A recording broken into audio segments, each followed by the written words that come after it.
after watching the film on Sunday, I thought a lot of guys did some things extremely well. You know, offensively, guys up front did a really nice job, tight ends, fullbacks, but we gave the MVP to Monty and Russell. Actually, then Russell got it from the conference standpoint, so it's nice to see those guys continue to get recognition. They're playing at an extremely high level with a lot of success, and they're the first one to give praise for all the guys around them. Defensively, you know, again, there were some really good things, and I think obviously to keep the Gophers off the scoreboard. You know, the two special teams plays with points, but thought a lot of guys played extremely well, so we gave it to Antonio Finellis and Mike Taylor. So guys doing some good things. I know that this week is going to be a tremendous challenge to go on the road and play at Illinois.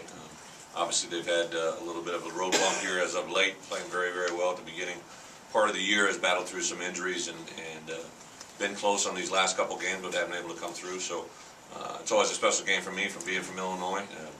Grew up an Illini fan a little bit growing up in my hometown, and visited their campus many times as a high school student athlete, stuff like that. So always special to go over there, and haven't played these guys in 2 years, so it's kind of fun to get them back on the radar and have an opportunity to compete. So with that, injury-wise, Jared Abadaris, I don't know if he'll practice tomorrow, but we should get him back Wednesday or Thursday, and have him be good to go. Nick Toon, it will be good to go. Peter Collins, I said it after the game, and I think I misspoke this morning, I guess, in an interview that I did. Said 2 to 4 months, but it's 2 to 4 weeks. He basically came out of it about as good as he possibly could hope, and his spirits are always upbeat, and my guess Pete will be back faster than most people think. With that, that's about all.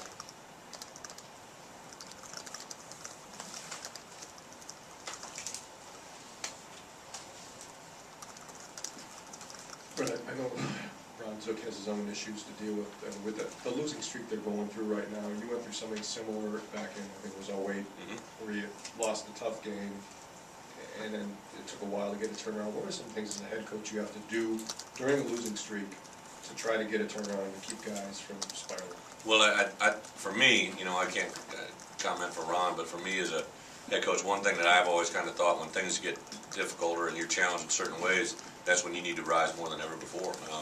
For us, it's always been sticking to what we do. Just something I really, really believe in, and probably got that more enforced once I came here. And, you know, you're put in this position, or you have a certain way of doing things within your program. If things aren't going well, to me, you want to do everything you're trying to do better rather than try to change. Now, there's little things you definitely have to tweak and modify, but in the big picture, stay true to who you are and what you are. Rob, with the Collins injury, how much has that changed what you do, your confidence in your offensive line, and what is your confidence in Roy? Yeah, I'm extremely excited for Ryan. Ryan, a lot of you guys know him because he's a local kid. He's been just a very unselfish player. Just has done anything for the team. He really backs up at both guards and the center position. He does a great job for us as a PP on punt. Just a good kid that really wants the challenge. I think he'll step in his role and really won't change much of what we're doing. You know, I mean, obviously Pete is the best center in college football that I've seen play the game. I mean, he's very, very good. So anytime you lose someone of that caliber, it obviously hurts in a certain regard. But the good thing is we've got depth at the offensive line, and I think Ryan will step in. Jeff, quick follow-up on Ryan. You mentioned personal protector on punts. Do you take him off of that unit because he's going full-time center now? And if you do, who do you pop in? We talked about that.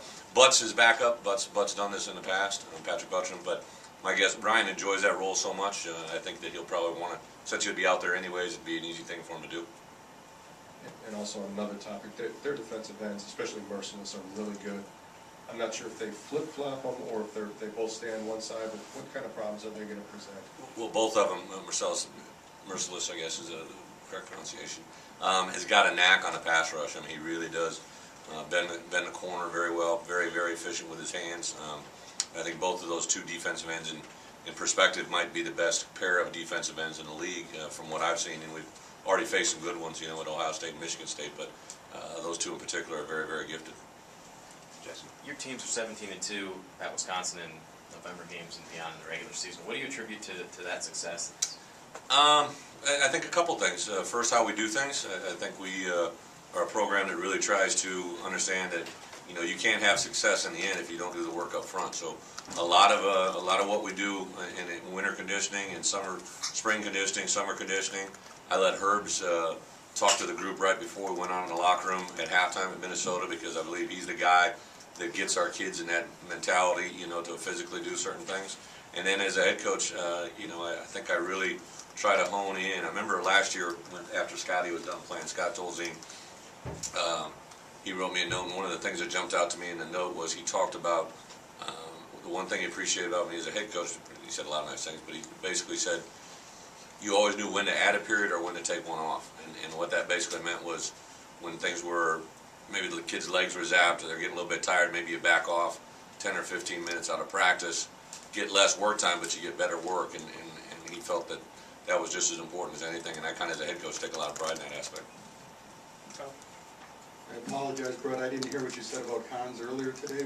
Has he had surgery already? No surgery was needed. He was, telling what basically happened, he had a dislocated ankle, and he didn't travel back with us because, you know, he was in no condition to travel. He was with our doctors as well as Minnesota's, and they were trying to get that thing back in there, and it was, for lack of a better term, it wasn't cooperating. They had to basically calm him down, and then finally it went back in.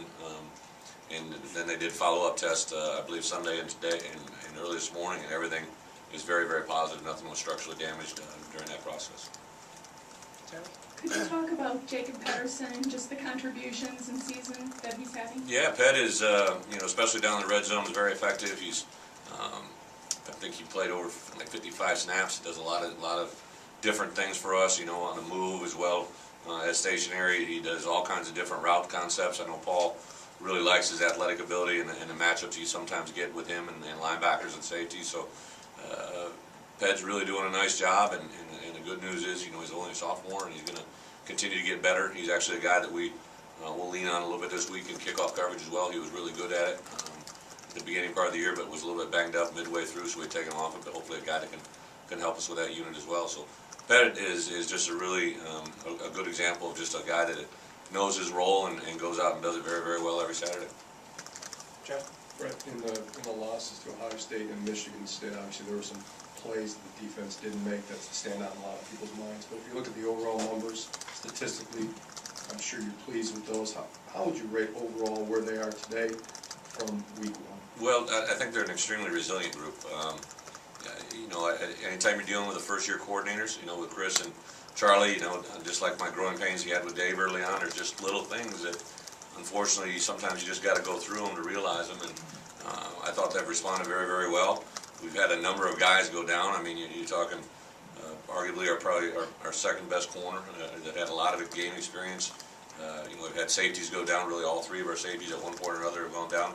Aaron Dez and Shelton to respond after David Gilbert going down. Lewis, you know, didn't play much last week either. He's been nipped and banged up. So to have those guys come through, and then at the linebacker spot, Clax missed a game and Ethan popped in. So it's just a group that, no matter what happens, they seem to really handle it well, and I really like the in-game adjustments that they've been able to make. I just think sometimes, you know, you only have maybe a minute and a half, 2 minutes on the sidelines to get some things corrected, and they've been able to do it. Andy, come back. Brett, for obvious reasons, you kind of hitched your Heisman wagon to Russell. How do you, in light of that, deal with the conversation of having Monty Ball having the season that he's having? How do you manage that when people ask about it? Well, I think they both deserve equal consideration. I mean, they, you know, obviously kind of gravitated to Russell first, and quarterbacks naturally, when they're playing well, get the attention maybe a little bit quicker. Monty, I think everybody kind of came to the season, they thought maybe it was going to be more of a split role between him and James. So as he began to emerge, things we saw during fall camp, Monty had kind of separated himself. And then you know, Monty isn't a real vocal kid, so I think that he's not a guy that's going to grab the headlines for anything other than his play, and that's exactly what he wants. So I know it's a delicate thing, and you know, Brian's kind of released or put some feelers out to guys that are voting for, you know, the Doak Walker as well as the Heisman as well as several other awards, and everybody seems to be gaining a lot of momentum for Monty. So I think, you know, the Heisman campaign somewhat 10 years ago are so much different from where we're at today. Today it strictly is driven off of the way you play and what kind of team you're on. You know, you see it right now, obviously, with with what happened just over the weekend. You know, some people lose, and all of a sudden things change in a hurry. Tom? When you don't play a team for 2 years, how far off your radar do they fall, and does that change preparation at all? Well, obviously, Tom, you don't prep them for a year. It's a little bit different, and in that time, Ron's changed both coordinators, offensively and defensively. So they're a totally different team schematically. Not totally different, but considerably different from when we last played them. So that presents a challenge. And then also, just when you play a team this late in the year, a lot of times there's a tremendous amount of change from game 3 to game 10. You know, so it's always a challenge and a task. Jesse? Brett, 2 weeks ago, Wisconsin fans probably thought the sky was falling. Are you surprised how in 2 weeks things have turned around so quickly? And do you as a coach approach anything any differently, knowing that all of a sudden you win 2 games and you're in that championship game? And I understand it, and I know how fans live week to week. I mean, that's what being a fan is. I think as coaches, you approach things completely different, and players kind of got a little bit of combination of both. They're around a bunch of fans all the time, and their families are fans. But for me as a head coach, my perspective doesn't change. You know, the only reason we're in this conversation is we've been able to focus on the now, the last 2 weeks, and take things in that we learned during those 2 weeks of loss. But the bottom line is, if we don't go and take care of business this weekend against Illinois, it's all for naught. So it's really on just the task at hand. Jeff? Right, when you were mentioning the guys you lost on defense, you mentioned David Gilbert, and last week when he and Chris talked about the fact that the progress is a little bit slow and a redshirt's still there. Have you made a decision on that, or you try to get him to go this week, or just decide, you know what, let's hold on? Since we don't practice today, I haven't gotten a medical report, but I know David last week, we practiced on Sunday, he was out there, popped out there. He just doesn't have the ability in certain movements with that foot to be pain-free, and I definitely don't want to put a kid out there that has a risk of trying to aggravate it again. So, but the decision will have to be made by the end of this week. By the end of this week? Brett, when Abby got hurt, it looked like Kenzel Doe slid into that number 3 spot. I'm just curious, what does that say about the way he's improved throughout his freshman year? And what does it also say about the way Vanessa Garner's been able to, I guess, not crack into the 2D? Well, Vanessa's injured. He hasn't been practicing. He didn't even travel with us to the game. So Vanessa has aggravated that groin area again. And to no credit, I mean, he works his tail off. He wants to be out there. He's just unfortunately not been able to physically do it. Kenzel has been impressive to me. Just he practices angry. I mean, he got a little edge to him. He wants to get out there. He wants to show his role. Isaiah Williams had come on really strong the last 2 weeks. I was unfortunate that he got knocked out because he was doing some good things as well. So Duck's been a nice surprise, but I'd say Kenzel fits in right there where you want him. He's conscientious. He's detailed. He does have the ability to make some plays. We want to. When we put him in there in the kicking game, I basically went punch safe after the game was kind of insecure. There was in check because I just wanted to maintain the possession of the football, and I wanted to be safe for all fakes up front. So we really didn't give him a chance in the punt return game. And then we didn't. I don't believe we had a kickoff return with him back then. You mentioned Garner being knocked out again. Do you expect him back this weekend? How important is it going to be, I guess not even spring, but bowl prep for him to try to make up the lost ground that, that even from the beginning of camp with that injury? Maness, he can, when he's healthy, he can really, really run. What he's going through now is a little bit of he had a procedure last week that basically knocked him out of last week. They just did one of those PRPs where they inject, some mojo blood. That's a detailed process I can't tell you about, but they do that, and then they have to set him for a period of days. That's what he did. This week, they're going to run him today and see where he's at. I think, Jeff, that and there's probably 15 guys that we'll target specifically during that bowl preparation. We'll have, anywhere from 4 to, depending on what the scenario is and how many days we got, 4 to 5 developmental only practices, and then get a lot of developmental work during our normal practices. So that bowl time will be a very, very important time for us to move forward. Brett, you faced a lot of questions about kickoff coverage. Are the issues this week any different than last week, and how confident are you about getting the answers? Issues in the Illinois coming forward, or? Regarding the last game. Okay.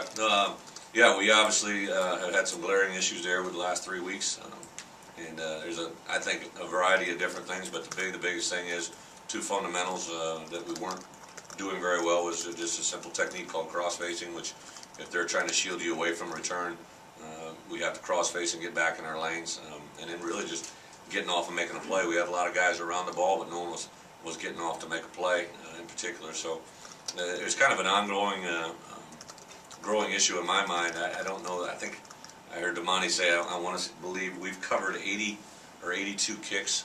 The next highest in our league is 60. So we're just covering a lot more kicks, which wears the, it's probably the most single exhausting play from a pure player standpoint is kick coverage. So we're getting a lot of reps at it. You're sometimes getting 7, 8 kicks in a game, and our guys are wearing down. So for the first time in my career, you've had to actually build depth within your kickoff coverage team, because you can't just say, hey, this guy's going to do it every game or every play, because Brady Ewing's down there right after we scored a touchdown. You got that issue. Same way with Ped. So we've had to be really creative about personnel. So one more quick follow-up on Vanessa. Is there any redshirt option available? No. What we've done is we've documented, because if there's another opportunity this season like this, but the formula for redshirting is you can only play in 4 of the games halfway through the season. So by the 6th game, if you play after that, it's not an option. Anything else for Coach? All right.